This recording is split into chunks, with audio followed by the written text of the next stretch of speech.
So, with that we come to the end of this this part of the course on communities and motives, and we will now move over to perturbations to networks. Perturbations to networks is a very interesting concept because it has so many interesting applications and for the design of networks, and for us to understand even the underlying biology of real world biological networks and so on. So, how do you perturb a network? What is the classic way to perturb networks? So, you can typically perturb a network by removing either some of the nodes or edges, and whenever you remove a node, you typically remove all the edges associated with the node, because when the node is gone, you do not have dangling wires that remain unconnected. So, you throw out those edges as well, or you can remove very specific edges from the network. You can remove an entire subgraph, you can remove like an entire component of a network or whatever. There are various ways to disturb these networks and then study what is the response of these networks to perturbation. So, if you look at biology, this is a very classic theme in biology, wherein you perturb a system and you look at the response of the system to the perturbation and use that to understand a little bit more about the system. This is because you have to typically reverse engineer these systems. You do not know how the system is wired. This is really not how you ever study an engineering system. For example, if I have to study this device that I have in hand, I do not just remove a component from the device and see if that is disturbing the functioning of this device and then conclude that this component is essential for the functioning of the device. On the other hand, in biology, this is typically how we have to go. So, we remove a gene from an organism's genome, and then we see what is the effect of this gene deletion on the organism. Does the organism survive? Does it grow faster? Does it grow slower? And then make corresponding conclusions based on the observations of the outcome of this perturbation experiment. So, this is very fascinating because you have a very complex system which you do not have, you cannot see through the system. So, you really do not know how the wires are assembled. A typical analysis is you remove a node and all its corresponding edges, as I was just saying, and networks of different topologies vary in their resilience to various types of perturbations. So, you can perturb networks in different ways. What nodes do you remove first, and so on. And more recently, there is a lot of interest in edgetic perturbations. This is primarily from the work of Mark Vidal and his co-workers, who have done fantastic experiments to study just removing a particular interaction, how does it affect a network, a set of interactions, how does it affect the network, and so on. We will now take a quick aside. I will show you a very interesting game. So, this is a very interesting gamification of epidemic prevention. This game predates the pandemic, but I think we all have a much better perspective of the importance of this kind of a tool or a simulation at this point of time. So, let us just try and start playing a game. Let us start with an easy system. Okay, so here you have a network and I have 5 vaccines. So, who do I give the vaccines? Right? And when I vaccinate a person, what happens is essentially I remove them from the network because they are no longer able to spread disease. So, think of this as a social contact network, meaning these are the people that go to that travel in the same bus or go to the same shopping mall or things like that. So, each person in this network is a node, each node in this network is a person, and two nodes are connected if they can transmit the disease from one person to another. Right? And in terms of COVID, that would mean that it is based on their proximity in a public area or things like that. So, now let us see. So, let me remove this node and let me remove this node, this node, this node and this node. Okay, now I have to quarantine. So, I have an outbreak. Let me start quarantining people.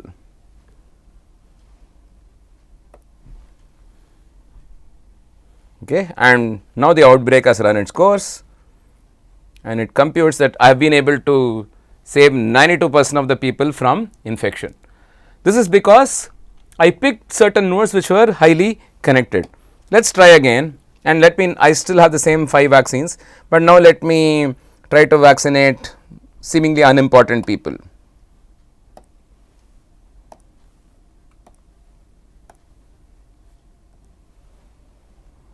I have an outbreak, let me try to quarantine. I am trying to still quarantine good central people, but well, it's spreading as fast as COVID does.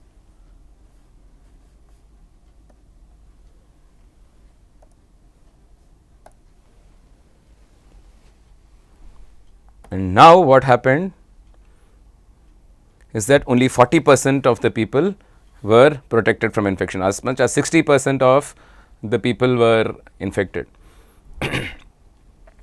So, you cannot read some of these things carefully, because this was the game used to be on vax.herokuapp.com, but it stopped being there, and there was an intern who managed to cobble this together, but you basically get a very nice idea. So, let's retry once more, and let's try to target really connected people, and let's try to break the network apart.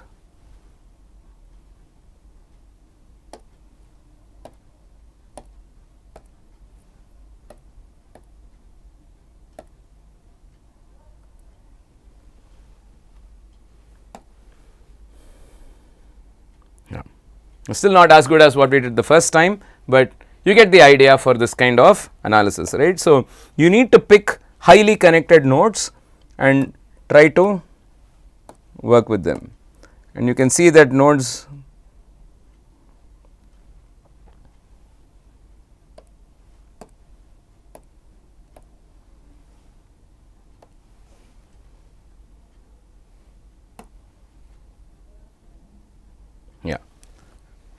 improving, right.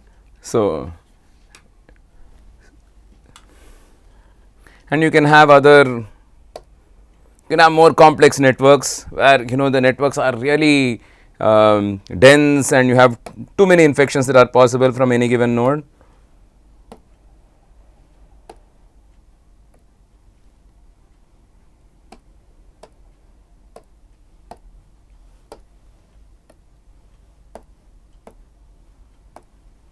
I am still trying to break the network, and remember, we are studying perturbations. So, you want to see how to fragment this network as quickly as possible.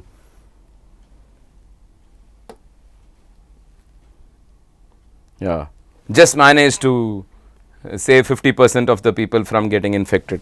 So, there are so many challenges, right. So, how do you actually, and you can immediately think that this is a very nice model, a very nice way to understand the spread of epidemics and figure out whom to actually vaccinate first. So, this gives you very interesting insights into the spread of these kinds of epidemics on a network, and well, all the time epidemics spread on networks.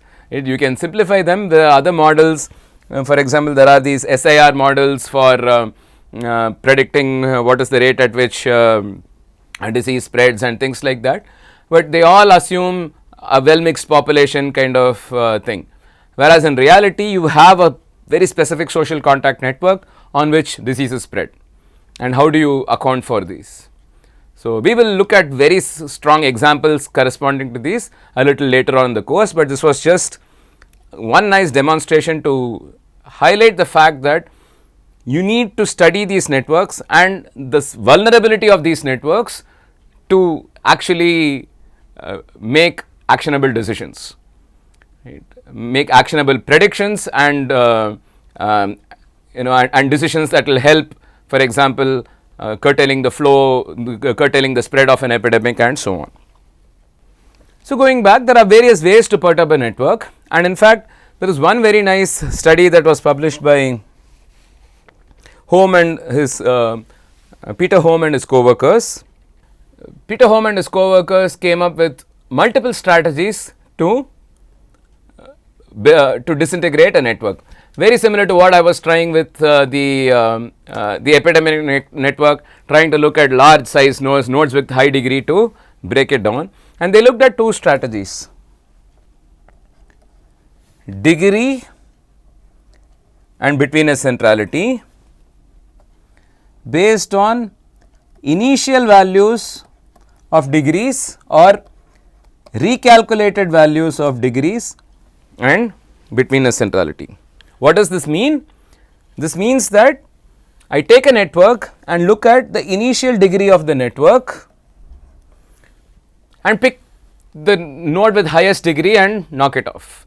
But when I knock this node off, it is going to affect the degrees and of course between centralities. It is going to affect the network in various ways. So, Peter Holm and co-workers suggested that we could remove nodes from the network based on their initial degree. Let us say you have degrees of 10, 9, 8, 7 in the network, but the node with degree 10 could be connected to 9, 8 and 7.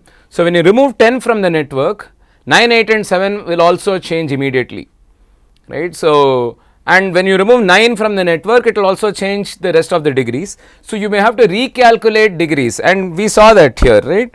So, when I remove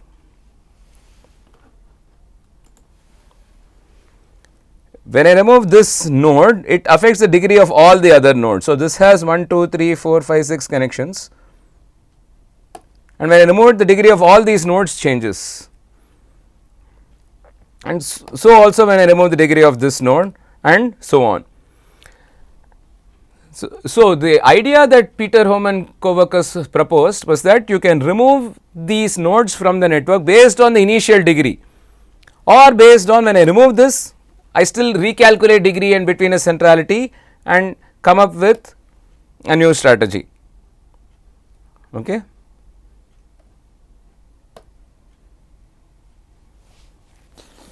Let us again try to do this.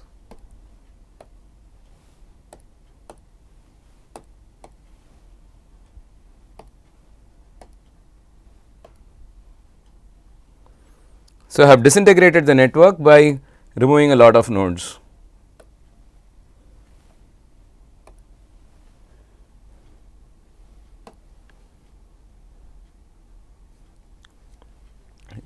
So, there are various ways to perturb these networks. So, you want to basically take this network and start breaking it down in different ways.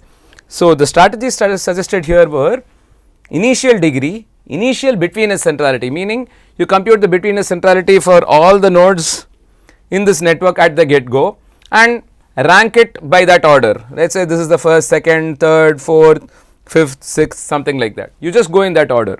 On the other hand, you recalculate betweenness. You remove this node and now recalculate betweenness centrality. You remove this node and recalculate all the betweenness centralities. Okay. So, that is how you go through these strategies, and you will be interested to find that the most powerful strategy for disintegrating the network was based on recalculated betweenness centralities. So, you always pick the node with the highest betweenness centrality, take it out, and based on that you will be able to disintegrate the network faster.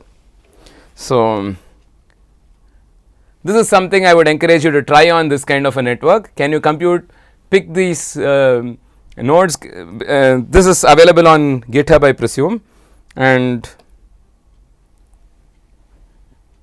it says show degree or hide degree, right. So, you can probably hack this to show betweenness centrality, and you can see that you are going to be far more likely to obtain a better outcome in terms of containing the infection if you went through the perturbations or vaccinations and quarantines in the network on the basis of recalculated betweenness centralities. We looked at what are the strategies to disrupt a network, but now what is the difference in the response of different kinds of networks to perturbations. So, you have random or ER networks and power law, or we could call them Barabasi-Albert networks. This study was also by Albert and Barabasi in 2000, right after this was in 1999 where they built the power law networks, the preferential attachment model and so on.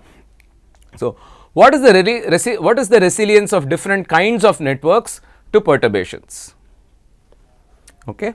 So, you have random networks on the one hand which are not very connected to begin with, and you have the power law networks on the other hand where you have some huge hubs which have very high degrees, which are connected to a lot of nodes and so on, and many peripheral nodes which have a very low degree distribution. So, depending upon the node that you target, you can expect a different outcome in power law networks. On the other hand, in random it is not going to be very different. All nodes are very similar in the network, and there is already not so much connectivity to start off with, and it is not going to disintegrate very significantly following failures and so on. But what did Barabasi and Albert figure out? So, Barabasi and colleagues have looked at the response of both power law and random networks to various kinds of attacks. So, the common observation was that power law networks are very insensitive to random node removals. You remove a node at random in a power law network, you are going to likely remove a node that has low degree, because you remember how the degree distribution looks like.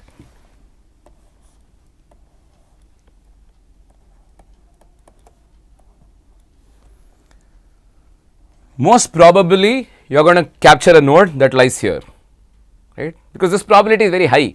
That is what the y axis is, and occasionally only you will capture not even occasionally, with very low probability you will find a node with high degree. Right. So, this would be a targeted attack, and this would typically involve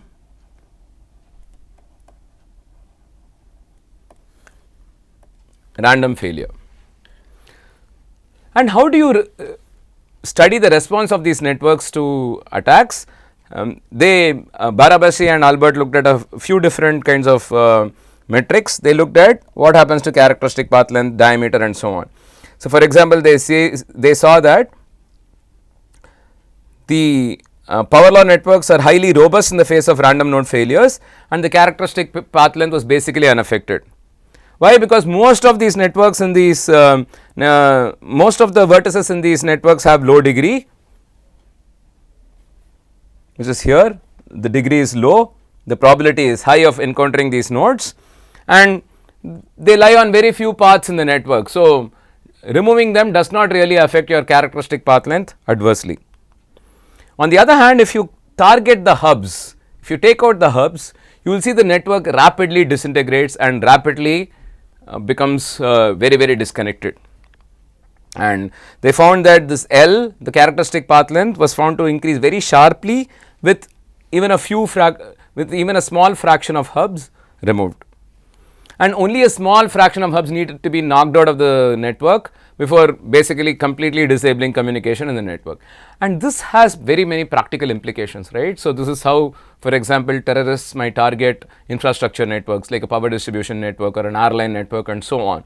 And there are ways to build safeguards into these networks. I will talk about that in a later lecture. But there are very interesting implications for network topology, for the strategy of disabling or attacking a network, and therefore, how do you protect or safeguard these networks against attacks? How do we quantify disruptions to a network? There are many parameters that you can monitor. What is the change in the diameter of a network? What is the number of shortest paths disrupted in a network? What is the change in characteristic path length of a network, and so on. There is also this interesting metric called pairwise disconnectivity index, which tries to capture the fraction of nodes that were originally connected but are no longer connected following the disruption. So, this goes something like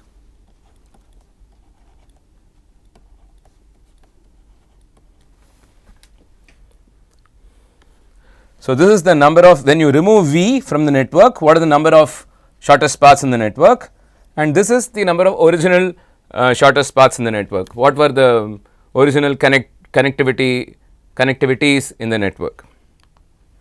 Okay. So, today we basically looked at various interesting concepts. We started off with motives, and then we moved on to the very interesting configuration model, and basically the notion of how do you build random ensembles from these networks, and ultimately we also looked at perturbation to these networks, and how we also looked at this very interesting game of how you can look at controlling the spread of an epidemic by modeling it as a network and identifying the right people to vaccinate and quarantine. And we ultimately also looked at how networks of different topologies vary in their sensitivity to attacks and failures, and also we looked at those strategies, right. So, in terms of targeting high betweenness centrality nodes or high degree nodes and so on, and you could look at various other centrality measures. We did discuss a few centrality measures. You could start thinking about, can I start breaking a network by using eigenvector centrality. How does it matter? Or closeness centrality and so on. So, with this we have covered a lot of interesting topics in graph theory, and I will still go back and revisit some of these concepts. We will do some tutorial examples and so on. But what is more important is that we will do a bunch of very interesting applications of graph theory and how these concepts can be applied in various real world scenarios, and I am going to focus a lot on that in the coming lectures.